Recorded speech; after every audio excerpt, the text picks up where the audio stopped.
Hey Gators and sports fans, get all your Gator talk, news, analysis, and opinions on the PodUp with Matthews in the Morning podcast. Find us on your favorite podcast platform or watch us on Facebook Live between 8 a.m. and 9 a.m. every weekday. PodUp, because we are Gator fans. So say it's great to be a Florida Gator. Welcome to PodUp with Matthews in the Morning. I'm Zach Abolverdi from the Gainesville Sun, once again filling in for Shane, coming to you from the Crime Prevention Security System Studios, large enough to serve you, small enough to care. We got a great show lined up for you guys today. First, in the opening segment, we'll be joined by Brent Beaird from the First Coast News, college football analyst, to get his thoughts on the latest things around the sport, specifically in the SEC.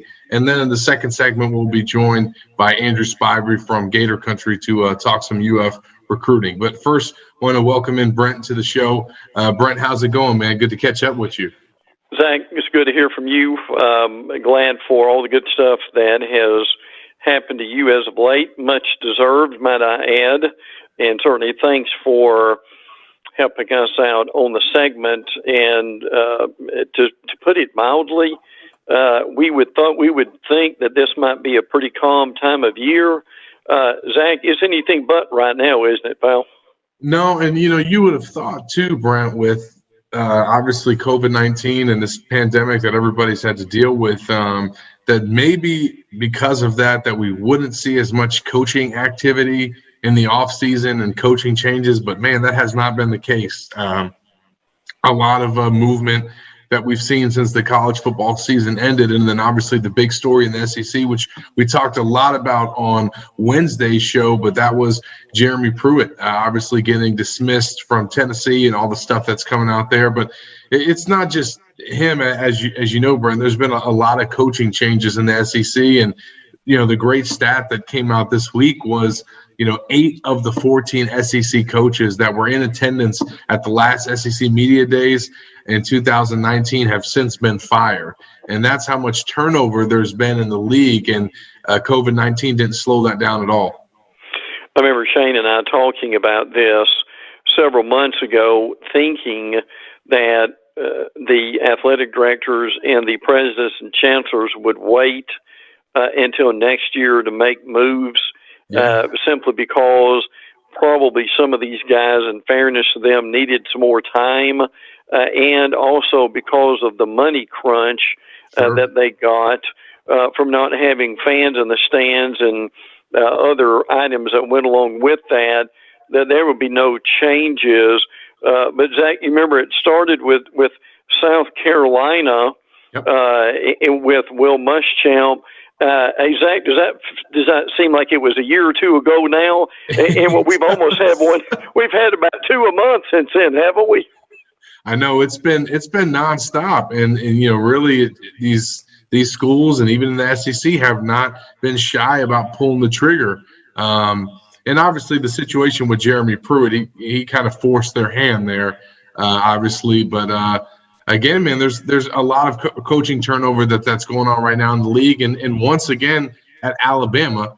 But as we know, Brent, this is nothing new with Nick Saban. He gets a lot of assistant coaches that leave his program year in and year out, and there's been a lot of turnover recently. Obviously, the biggest name being Steve Sarkisian going over to Texas, but it looks like he's had some other assistants leave, but he is also probably in line to land some pretty big names to his staff.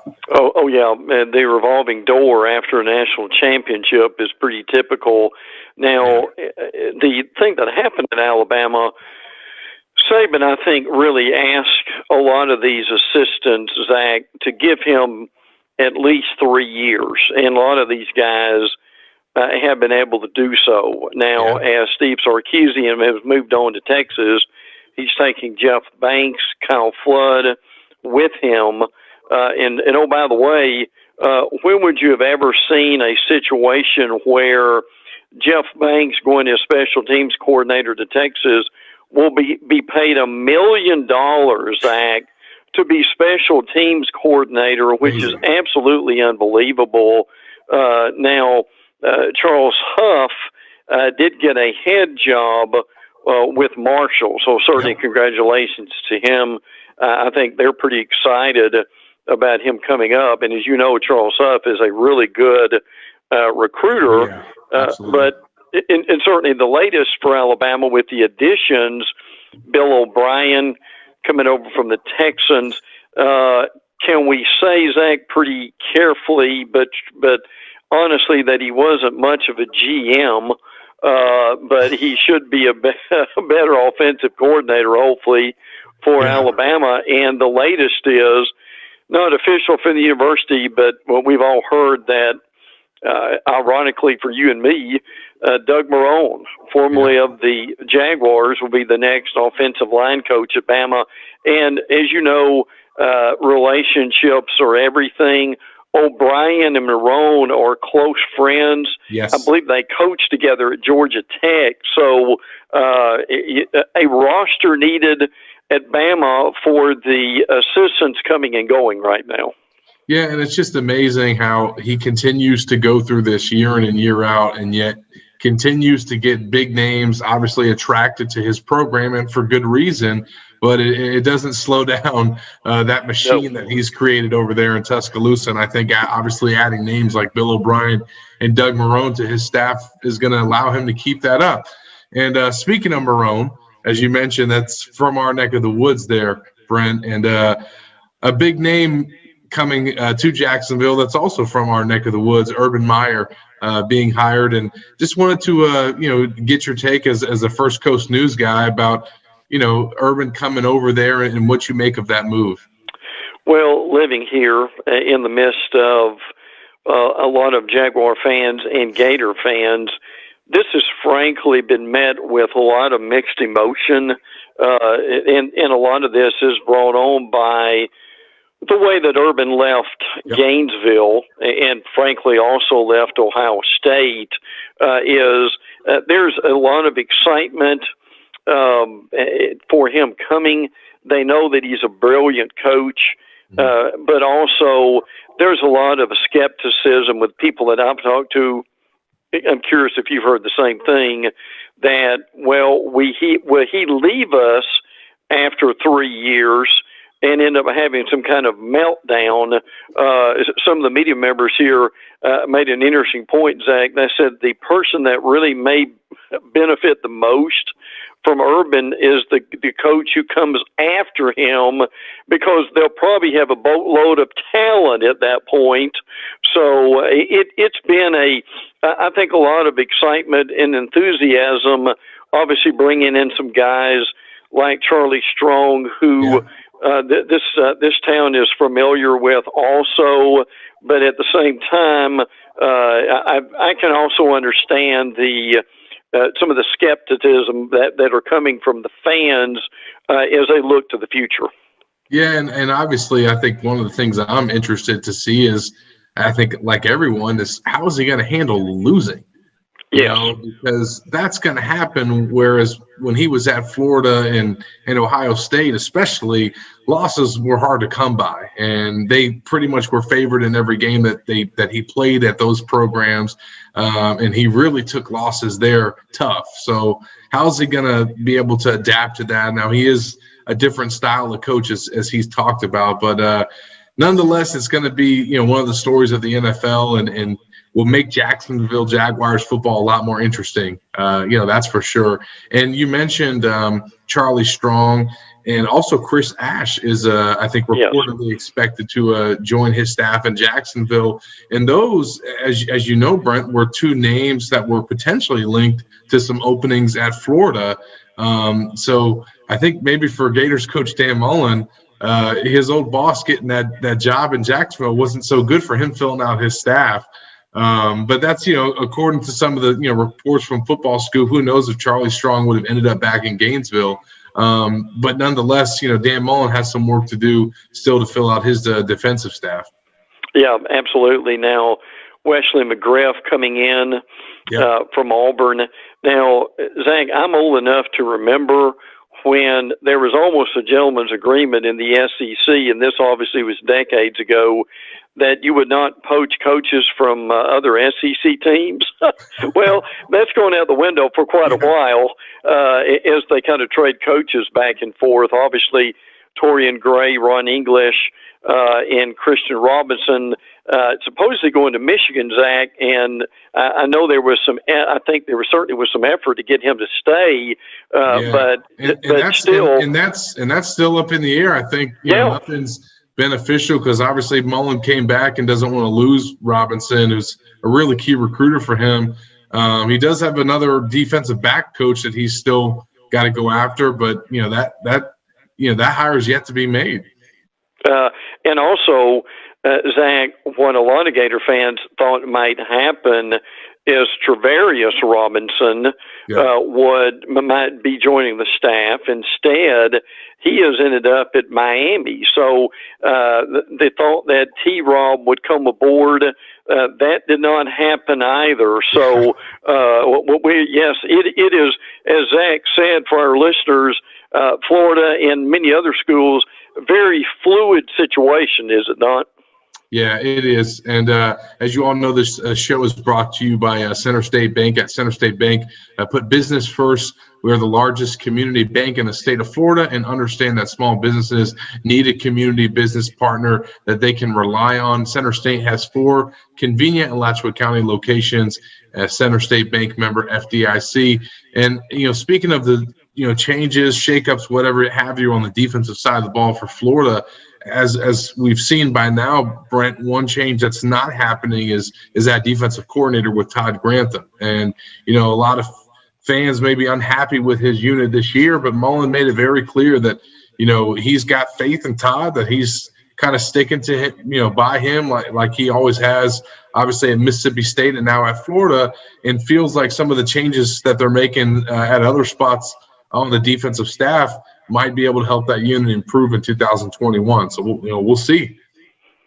Well, obviously they needed to make some improvements in that secondary and also at linebacker, and hoping to get more out of those guys at those positions. I do think, Zach, as far as personnel, Daquan Newkirk coming over from Auburn, 6'3", 317. He's probably bigger than some refrigerators around here. That I think could very well be a run stuffer for the Gators as they continue to bring some guys in, certainly from the transfer portal and so forth. And you and I were talking earlier, Stuart Reese coming back, I think is a big help too. So. Yes. Florida is a lot of these other schools kind of picking and choosing, trying to bring some guys in. It's a very important positions. Yeah, absolutely. And you mentioned Stuart Reese, a guy that's going to reportedly take advantage of that extra year of eligibility that the NCAA has afforded those seniors, Jeremiah Moon as well. What do you make of that, Brent, and what type of impact that could potentially have on the 2021 college football season? Because that is unique, that there's going to be a chance to be so many fifth-year and sixth-year seniors, not just on Florida's roster, but around college football. Oh, I think it's huge. You've got guys coming back. And look, let's also be honest. Some of these guys are looking at an opportunity to come back to improve their draft status, and certainly another year would not hurt that by any stretch of the imagination. And again, I know that guys like Najee Harris, and he wasn't necessarily in the same situation as Stuart Reese was, but the point with Najee is he could have tried to go out to the draft, may have been picked up in the later rounds, comes back, improves his blocking, improves his position as a receiver, and frankly, at the end, by the time the national championship game came around, I think Najee was looked at as someone that you could flank out and be a receiver as much as a running back. So he's almost the poster child for whatever situation you're in of coming back and getting another year. But yeah, look, it's an unusual situation. I'm glad the NCAA has done it, and glad that guys like Stuart Reese are taking advantage of it. Now, one thing we're still obviously waiting from the NCAA, Brent, is where things stand on the transfer rule, and if that one-time, transfer for players is going to be able to go into effect. And this is kind of just a general question, but what are your thoughts on that, just because of the transfer portal and how popular it's become, and especially this offseason more than any? It just seems like there's so many names that are going into the portal each and every week that it's almost forced the NCAA to just have to go with this one-time transfer rule as a way to appease all these players that are going into the portal. The NCAA has delayed in their recent meeting name, image, and likeness, and while they were doing that, they also delayed the one-time waiver. So now I still think that's going to happen. I'm curious if you do too. But the Department of Justice got involved also in these situations, so they agreed to delay it at least temporarily. Zach, I still think it's going to pass, and most of the coaches, I think it will tell you that they think it's a good idea. Now, the issue is, as you know, is with roster management and what that's going to be like this year. Now, my understanding is some of these situations will now not count against the roster, which will be interesting to see how they are able to do that. But, Zach, as you know, roster management, and maybe fans don't realize it sometimes, that can be a nightmare at times, can it, Zach, on a normal year, much less what we're going through now, right? Yeah, because now there's the increase in transfers just naturally because of the portal and the power that's given players. Then because of COVID, and then because of this one-time waiver that's being anticipated, you're getting an increase in transfers. So, and then you throw in, because of this year, the senior aspect and guys getting an extra year of eligibility. Right. There's just so much going on. And like you mentioned, the seniors that get to come back, they're not going to count against the team's 85-man scholarship limit. But, for coaches trying to figure out reps and practice and keep everybody happy and, develop the younger players, but also take care of, your older ones. I don't envy those coaches that got to figure out those headaches, this spring. So, and as does the NCAA. As we wrap up with Brent Beaird from First Coast News, we mentioned Florida still needing to hire a defensive backs coach. There's another school in the SEC, one of their rivals, that's also looking for a defensive backs coach, and that is Georgia, after UGA defensive backs coach Charlton Warren, who used to be Mullen's defensive back coach, has been hired as the next D coordinator at Indiana.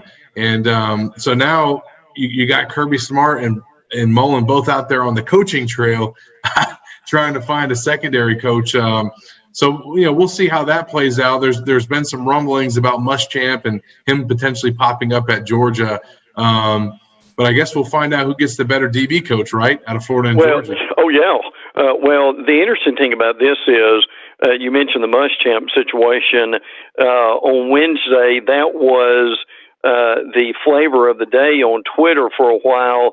And, Zach, a few hours after it came out, someone from the University of Georgia came out and tweeted that Will Muschamp is not an employee at the University of Georgia.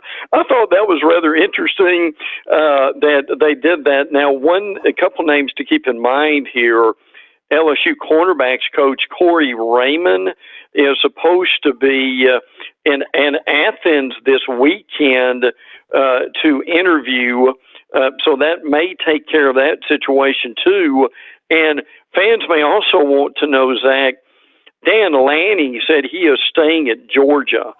Lanning, and I'm curious if you know him, but Lanning I thought really did a pretty good job at Georgia with that defense. Of course, when you've got numerous 5-stars, you can do that too. But Lanning's done a pretty good job there. He was rumored a little bit for Alabama, also at Texas. He now is staying at Georgia at this point too. And Zach, the name we keep following is Eric Gilbert, the incredible tight end who is at LSU. He has been mentioned for several schools. Alabama was after him. Georgia's after him. I've heard Florida mentioned there too. So no shortage of suitors, is it, Zach, for Eric Gilbert? No, and obviously, a guy that's really talented tight end, and probably Florida being in the mix there, he has to see what Kyle Pitts did.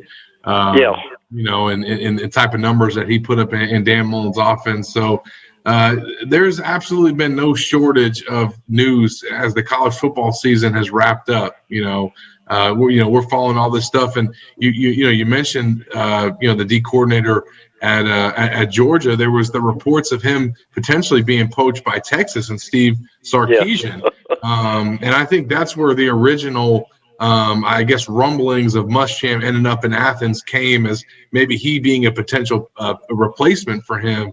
But for now, nothing official on Muschamp. I wouldn't be surprised to see him end up there like an analyst or something like that.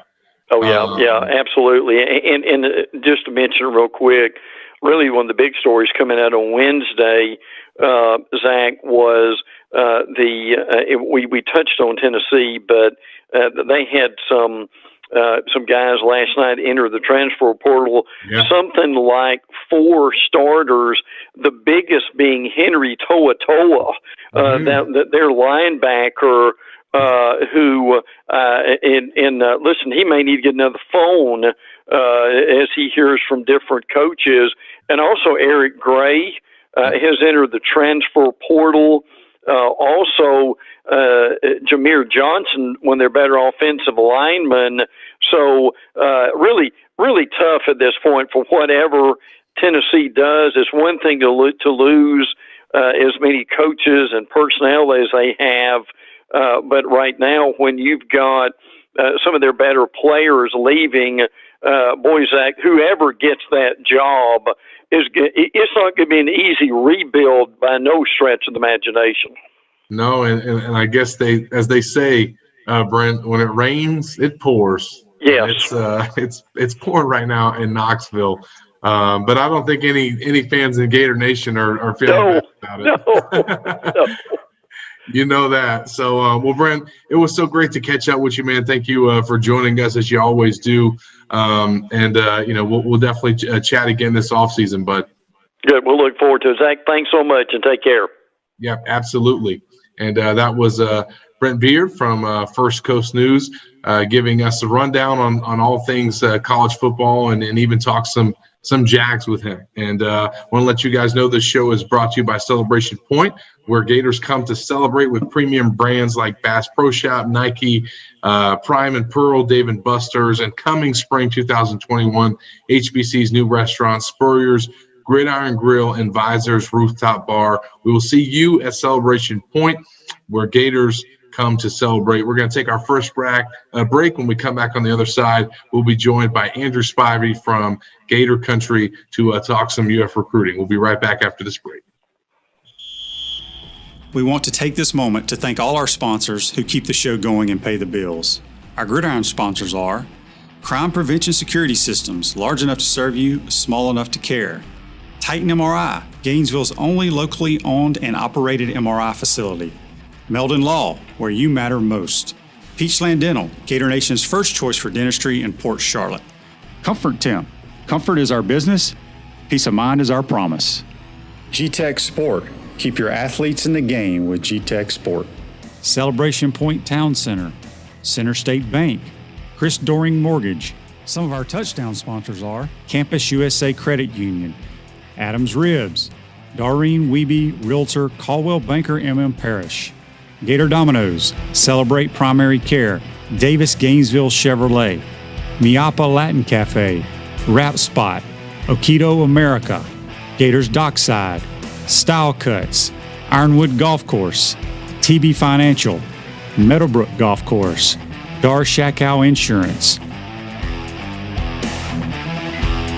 If you are interested in promoting your business on the show, you can visit our website, podupwithshane.com, and click the Advertise button or call Freddie at 352-284-3733. Again, thank you for all the great businesses that support the show. Please remember, if you like what we are doing here, thank our sponsors and support the businesses that support us. Welcome back into PodUp with Matthews in the morning, and we are now joined by Andrew Spivey from Gator Country to talk some UF recruiting. And this show is brought to you by WrapSpot. Refresh your vehicle and your brand with a vehicle wrap from WrapSpot. January is your lucky month. Mention promo code Shane and receive 13% off your vehicle wrap. Andrew, what's going on, my man? How's it going? Good, man. Never boring times in Gatorland. There is no off season. Yeah, well, and the one thing that has been kind of boring is recruiting, because of the dead period and Florida just basically filling up most of its class. So we're going to talk a lot about the 21 cycle. We'll get your thoughts on kind of where things are at with recruiting. And I guess we got to start, bringing you on here with the early signees and kind of what they were able to accomplish in December. I think it ended up being 22 total guys with the offensive linemen that they added from Jacksonville. Before we go into, some of the, main themes, just what was your overall take on the class that they signed in December and kind of where they're at once they came out of the early signing period? Yeah, I think a big thing is, they have 18 guys, now that are on campus. And that's huge. Especially when you kind of look at this team and, you look at some of the defensive backs. Jason Marshall, for instance, one of the top defensive backs in the country, on campus already. He's going to have an opportunity now to come in and compete outside of, Kyrie Elam. And, with Chester Kimbrough gone, who are you really looking at DB? So yeah. I think it's huge to have a guy like Jason Marshall, Corey Collier at safety, same thing, Florida doesn't really have a safety that's proven outside of Trey Dean. So I think when you look at the early enrollees and having 18 guys get on campus early, it's such a big deal to go through spring. And, hopefully, cross our fingers, cross our toes, they go through spring practice and have a normal off season for a change. And, I think that's just a big thing. And, you can kind of go through the list of guys, you look at defensive tackle, for instance, a guy like Desmond Watson, he's overweight. He's 380 pounds right now, but what's an offseason with Nick Savage going to do? We all know what he did with Ethan White. This kid may be, 300, next year. We might not even recognize him when we see him in the fall. So I think it's just huge to have that, spring and just really whole period of time with Nick Savage. So I think that's the big thing that I take away is just getting those guys in early is just huge. And, you can even look at a guy like DeMarcus Bowman. I know he's not considered a recruit, quote unquote, but to get him in was huge as well. I think that Florida was missing that 4-down back. They have that in DeMarcus Bowman now. Yeah, absolutely. And a guy from the Lakeland area where you always want to get players from. And he ended up back in the home state. So it kind of worked out. Two pieces, obviously, that they got in early as well, Andrew, was the quarterbacks. And that was kind of a spot. Obviously, you're losing your Heisman Trophy finalists. You lost some other guys that you recruited in years past. So to get two in, I think two quality signal callers is kind of going to get that depth back where they need it to. And especially when you consider Florida's probably going to run Emory Jones and Anthony Richardson a lot more than Kyle Trask, you want to make sure you have depth at that spot. Yeah, and, Dan Mullins kind of made it his, I guess, a resume that he's not going to play a guy who is a young guy. So to get a guy like Del Rio Wilson and Kitna in the system to kind of learn it, and I think you get two guys who are very different. Now, Del Rio can throw the ball very well, but he's more of that dual threat kind of quarterback. And then you get a guy like John Kitna, he's more of the Jalen Kitna, yeah. You're thinking of his dad. Yeah, I'm thinking of dad. We're old, Zach. I remember watching John play. I know. Me too. Man, we're getting old, man. We're way up there. But, yeah, so you get him to come in, Jalen, and he's a different guy. He's kind of like Kyle Trask. And, I think a lot of people really forget about him in the class. And, Do I expect him to do what Kyle Trask did? No, I don't think you and I expected Kyle Trask to do what Kyle Trask did, but I think he brings. I don't know if Kyle Trask expected Kyle Trask to do what he did. Poor guy. I mean, we could go back through the stories when he came to Friday Night Lights and went through camp, and he just seemed like a kid who was happy to be at University of Florida for a visit, more or less, competing. But yeah, so I think it's huge. I think it's big for developmental reasons, and I mean, look at this year. Florida was at times down to 2 quarterbacks, with when Emory was out or when Anthony Richardson was out when he was sick. So it provides depth, and Lord forbid Emory or an Anthony goes out next year. One of those guys may have to be ready to step in and be ready to be that backup quarterback. So I think it's big. And one thing I'll say is this: I never doubt Dan Mullen and Brian Johnson with quarterback recruits. They could go out and sign Johnny from Lakeland I've never heard of, and they had to have something that Dan Mullen and Brian Johnson picked up on. Yeah, absolutely. No, and I think the proof is in the pudding, and they've shown that everywhere they've gone. And honestly, their last 2 projects, and I think you got to call them projects, Felipe Franks and Kyle Trask. I mean, getting the production that they got out of those guys. So it'll be interesting to see how that quarterback room evolves. And I guess Florida's lucky that they get Brian Johnson for at least another year, so that he can kind of help that, take the next step.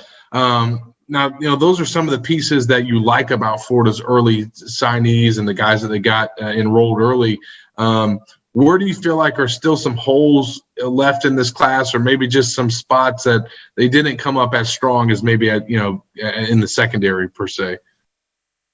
Yeah, I mean, it's kind of a broken record, and that's offensive line. And, that was a weakness the last few years, and it's a weakness again. And it's no disrespect to the guys they have.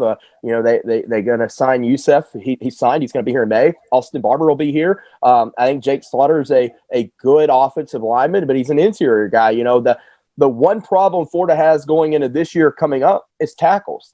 Yep. They didn't address it in recruiting, and they haven't been able to address it in the transfer portal yet.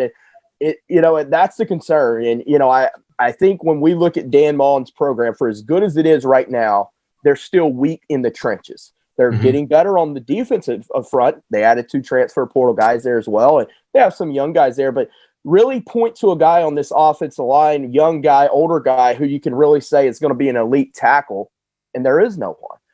Youssef's a guy who most people project to be an interior guy. Austin Barber is as well, and Jake Slaughter is projected to be a center. So that would be my one thing, is to say, okay, what's going on here? John Hevessy's got to pick that up in some way, shape, or form there. And, you can pinpoint a couple other spots. Would you have liked to have another defensive tackle in the class? Sure, you would have, but you addressed it in the transfer portal, so you're okay for right now. Obviously, you have to consider, and I don't know how long this, NCAA transfer portal thing is going to, be the hot topic, but how long can they rely on the transfer portal for defensive tackles? Sooner or later. Or for any position for that matter. Right. Yeah. I mean, you and I have had this conversation off the air several times. They have been very lucky, and maybe not lucky, maybe that's not the word. They've been very beneficial in the transfer portal. It's hurt them now with the offensive tackle position. They went into this, cycle saying, okay, we'll get a portal guy or portal 2 guys here for the offensive tackle. The guys aren't there, and the ones that are there are going elsewhere. So I think you have to be careful relying on the portal. I mean, the portal's not going to exactly be for sure things. Some guy may say, hey, well, I may get in the portal. Kirby Smart talks him out of it. Yeah, and obviously with the one-time transfer rule potentially going into effect, that's going to make things even more interesting and dicey. I'm interested to see how it plays out, and this is kind of a general question, Spivey, but, I mean, what do you think about, and I guess this isn't just specific to Florida, but just how roster management and roster building has to be looked at moving forward because of transfer portal. And what I mean by that is, if we see schools maybe miss on certain positions or come up short in recruiting cycles, but add them later in the transfer portal, is that a good thing, bad thing? Should they be able to sign those guys from the high school ranks? Is it better at certain positions to get them as transfers? Like, how do you judge that, I guess, and how do you judge staffs as they're trying to put their roster together? Because it looks like, at least with Dan Mullen and his coaches, they've obviously done a bit of both. Yeah, I mean, I think that's kind of the thing that's going to cause a lot of coaches to look at the NFL. I mean, we've heard it from several assistant coaches. They're like, we don't know what kind of can of worms we've just opened up. And when I say we, I mean NCAA. And as far as, I mean, there is what is to say. And I use Anthony Richardson, and I don't mean to start a rumor. He's not going anywhere. But just for instance, say, Georgia needs a quarterback. What's to say they're not going to, tamper and go get him? And that's not to say just Georgia, but everyone. So I think you have to almost recruit your guys year in and year out on your staff. And, I think that's a little bit of what we've seen this year with Dan Mullen, with Emory Jones a little bit. At times he forced himself to play Emory just to keep him on the team, to keep him recruited. And so I think that you got to look at it in a couple of different ways. I think for a longevity of a program, you have to do a little bit of both. And I think you absolutely have to continue to recruit great high school players. Yeah. Like I said, you can't just you can't rely on the portal. Now, can you rely on the portal to maybe get a missing piece here or there? I think so.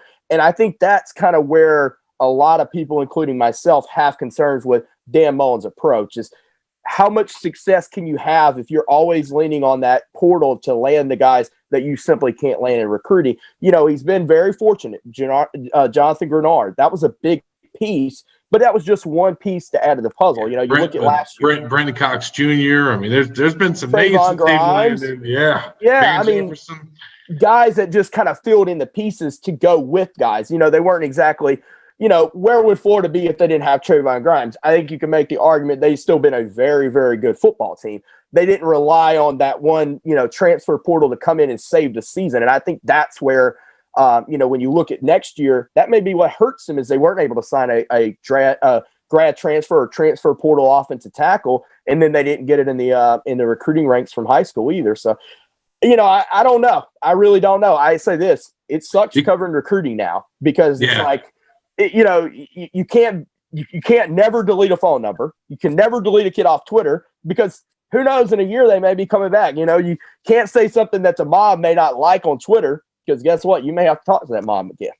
Yeah, no, it's interesting. And obviously like for this past cycle, it got to the point once they got into the fall that like the running back recruiting conversation just ended because everybody knew that they were getting Bowman in the portal. So it was like, okay, well, we know that they're not going to recruit running back, and that was it. Now, that's good thing, bad thing. I mean, no one's going to say getting Bowman is a bad thing. However, right. You could say, well, you should have had him the first time around and not had to go the portal route. But to their credit, though, when they have a need that they need to fill, that they usually always get the best or one of the best guys available in there. Now, like you said, can they maintain that? Can they fill some of the remaining holes in the 2021 class?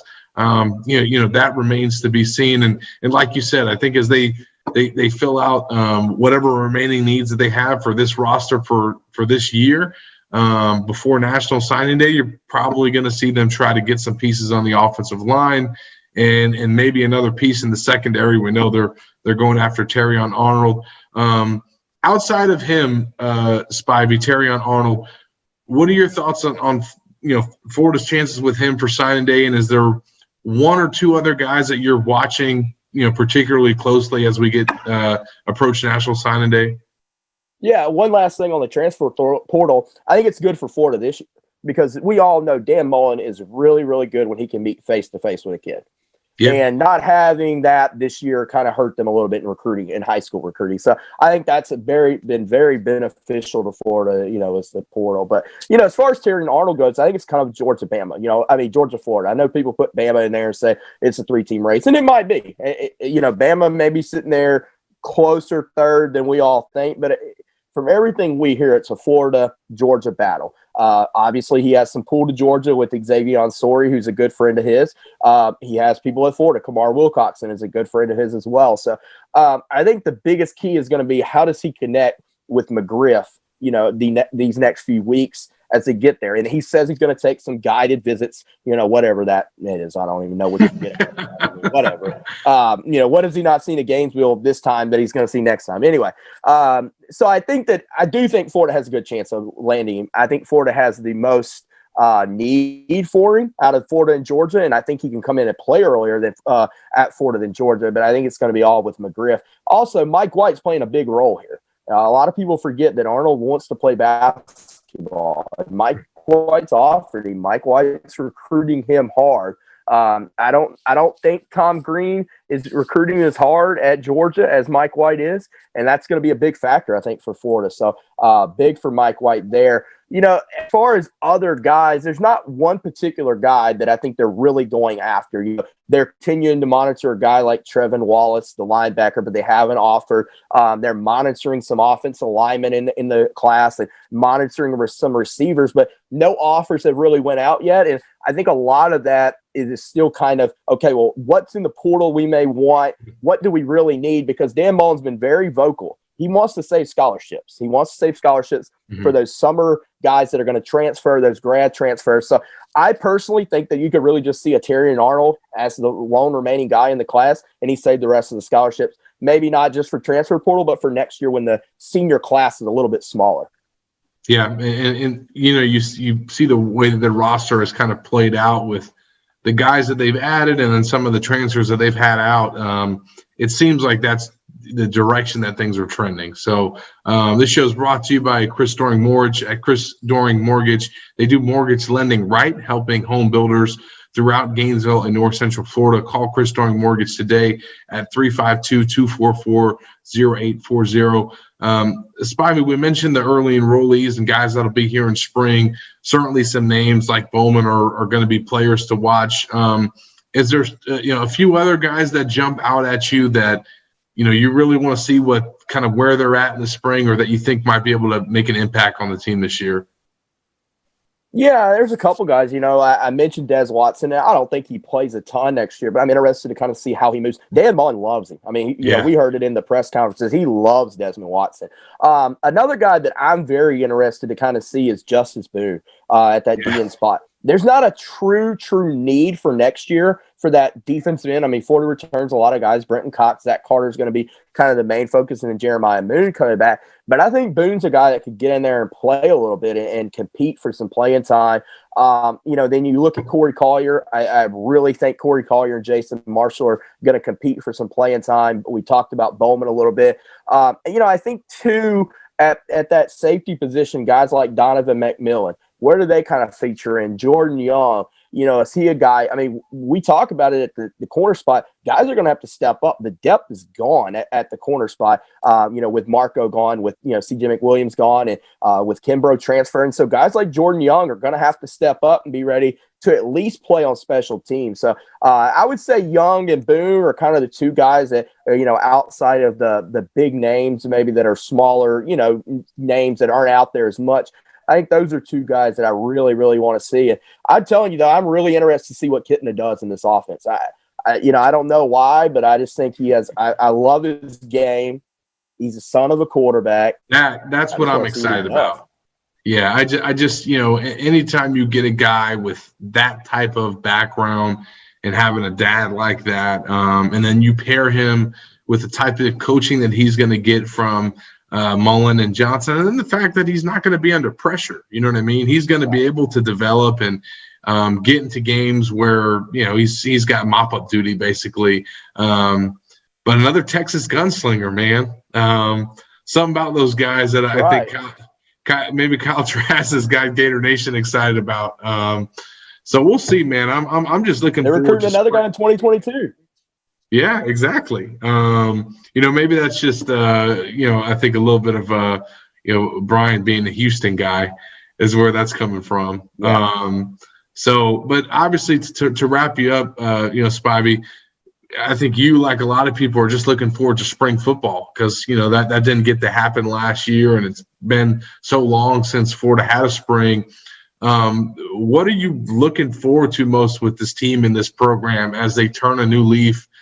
So many players that left from last year's team, a lot that they kind of have to address in the spring. Just overall, kind of what are you looking at, big picture stuff? Yeah, I mean, I really want to see the mindset of this team. And I say that, and, they were 8-4, but we all know they were better than 8-4 last year. Yeah. I mean, they were so much better. And Dan Mullen had a point when he said, when we're at full strength, were one of the best teams in the country. And you can make that argument he was. I mean, you look at the Alabama game. So I'm really interested to see. I mean, you lose Kyle Trask, you lose Kyle Pitts. Who's going to step up and be that guy on offense? Is Emory Jones that leader, of this offense? We all know Kyle Pitts was very, spoke up, and he was more that captain. Him and Trayvon Grimes were those guys. Who steps up to be in that Kadarius role? Who's that electric playmaker that it is? Is it Jacob Copeland? Zach, I know you and I are both big Jacob Copeland fans and think he can do a lot. It's time for him to be the guy, And, and then offensive line. This offensive line has to take a whole 180. They have to be a run-blocking offensive line instead of a pass-blocking offensive line. This team wants to run the ball 75% of the time next year with Emory Jones, so you need to see that. And then defensively, just play with some effort, just play with a mean streak, and we have still have to go through a spot here of getting another safety coach. And, we're still waiting to hear that. And you got McGriff, and McGriff's a very energetic DB coach. Who is that comes in to play safety? And can they get this unit to play fast and physical like we all know Todd Grantham wants to? I think that's the biggest thing. I just wanted to see this mindset. I think this team needs a mindset change and to become tough. Not that they weren't tough last year, but just to be tough and have that competitiveness fire about them. Well, and also how they respond to ending the season on a sour note, because the first 2 years of the Dan Mullen era, they ended the season with wins over Florida State, right? Big wins over your rival. And then they go and they win both of their New Year's Six bowl games that they played. So to go from that to losing on senior night and then losing against Alabama, although they played a really great game, but still that, that feeling of coming up short and then just getting embarrassed in the Cotton Bowl. It's just a lot that's kind of hanging over their head right now. And once they get out there in the spring and they get to put their pads on, that all gets kind of put behind them. And, I know once they get into the spring and strength and conditioning program, I think they'll start forgetting about it then. Yeah. Well, I think, Todd Grantham has a lot to prove. There is, whether we like it, whether we don't like it, fans don't like it, right now that Todd Grantham was retained. Obviously, there was a reason. Mm-hmm. We're not in those staff meetings. Obviously, there's a reason. Like it or not, the pressure in the hot seat is on Todd Grantham. If another year like this year, and I don't think Dan Mullen has a choice next year. So I think a lot of pressure becomes on the coaches as well. And, we've all seen how far this program's come, but we all know that where they're at now is not where they're expected to be, nor where the staff wants them to be. So next year is about winning the SEC championship. Like it or not, that's the expectations. Yeah, absolutely. And that's, as Scott Strickland said earlier in an interview this month, that's the expectation every year. And I think for Florida, as you know, Spivey, to take that next step in recruiting and kind of get up there with the elites, obviously they can add some more pieces to their staff like a crime dog and try and get some more aces on the trail. But I think one thing that'll help this staff take that next step and being able to attract those guys is winning a championship, right? Yeah. Being able to get over that hump and – man, that game against Alabama in the Swamp this coming season, that's going to be their test, right? It's interesting too, Spivey. I'm sure you remember this because after the Georgia game that they lost, the last Georgia game that they lost, Mullen said that they were 7 points behind Georgia as a program, and then they went out the next year and they put it on the Bulldogs this past season. And after they lost to Alabama in the SEC championship game, he says we're 6 points behind Bama. So I guess we'll see in the Swamp in 2021 if history repeats itself or if they're still that far. But that's the thing was the success that they had in 2020 and the peak that they reached, which I think obviously was the SEC championship game, can that be duplicated year in and year out? Or do they have to build back up to that? And I think that's what we're going to find out when Dan Mullen's recruits take the field this year. Yeah, and I think first off, you're going to see two totally different teams. When that game happens in the Swamp, you're going to see an Alabama team that's shredded roster wise and coaching staff wise. I mean, he's replacing 9 coaches. But you have a good point. You look at the SEC championship game, and 75% of the starters were McElwain guys.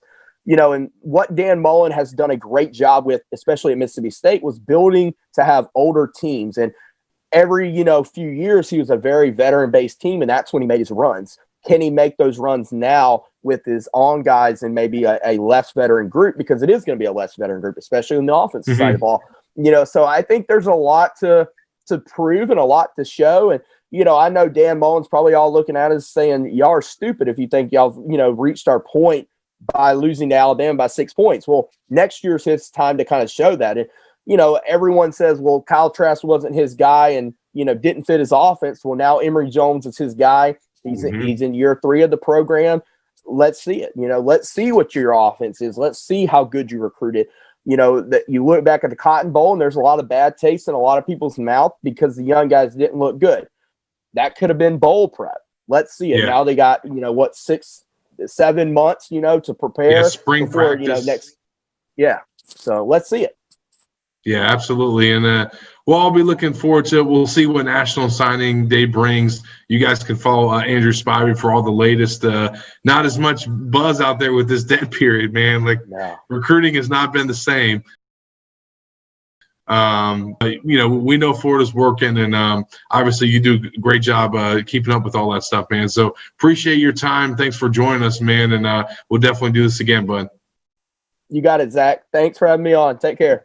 Yeah, absolutely. And that you guys know that this show was brought to you by Peachland Dentistry. Peachland Dentistry is Gator Nation's #1 choice for dentistry in Port Charlotte and surrounding areas. Visit them at peachlanddental.com and join us on Friday for Peachland Dentistry JC and the QB weekend picks. And also want to let you guys know, for Shane's sake, that they actually got a new contest that they've started. It's a weekly drawing to win a Chomp Harder hat autograph by Shane Matthews. So head over to his website, podupwithshane.com, and click on the weekly contest and fill out the Chomp Hatter weekly contest form. The link will also be posted in the comments section and description after the show. And they're going to draw the first winner next Wednesday. So make sure you guys are looking forward to that, and make sure you guys are looking forward to all that's to come in the next few days and months, because as we know, Dan Mullen is still looking to fill out his staff. The recruits and all the transfers have made it to campus, and now they start getting ready for their off-season program, gearing up for spring practice. And going to be a lot to look forward to. We'll keep following this basketball team as well. So I encourage you all to go to Gatorsports.com and follow all of our coverage with the Gainesville Sun. Graham Hall, who we were joined by on Wednesday's show, will be on top of the team and kind of see where they can go after the big win over Tennessee. And we'll see where National Signing Day takes us, where this these last couple spots for Florida's coaching staff, how they shake out, and how things shape up for the 2021 season. So it was great to join you guys. Appreciate Shane for having me, and that'll do it for this show. And he'll be back in on Friday. And until next time, cheers, everyone. We want to take this moment to thank all our sponsors who keep the show going and pay the bills. Our Gridiron sponsors are Crime Prevention Security Systems, large enough to serve you, small enough to care. Titan MRI, Gainesville's only locally owned and operated MRI facility. Meldon Law, where you matter most. Peachland Dental, Gator Nation's first choice for dentistry in Port Charlotte. Comfort Temp. Comfort is our business. Peace of mind is our promise. G-Tech Sport. Keep your athletes in the game with G-Tech Sport. Celebration Point Town Center. Center State Bank. Chris Doring Mortgage. Some of our touchdown sponsors are Big Mills Cheesesteaks, MB Listing, Cornerstone Financial, McDonald's Gainesville, My IT Masters, Gainesville Neon and Signs, 84 Lumber, Tropical Smoothie, Chick-fil-A on Archer Road, Aver and Smith Personal Injury Attorneys, Orange Theory Fitness, and Dowling Signs. If you are interested in promoting your business on the show, you can visit our website, podupwithshane.com, and click the advertise button, or call Freddie at 352-284-3733. Again, thank you for all the great businesses that support the show. Please remember, if you like what we are doing here, thank our sponsors and support the businesses that support us.